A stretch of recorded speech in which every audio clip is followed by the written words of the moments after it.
option. Finish work on a Friday, 2 o'clock in the morning you fly, Saturday you wake up free dive, Sunday free dive, and then Sunday night fly home. No problem for the airplane, right? Not this kind of death.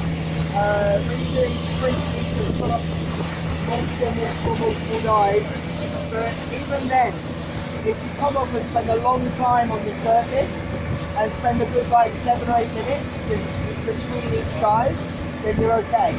It's just basically it's the same as the DCF sickness from scuba diving.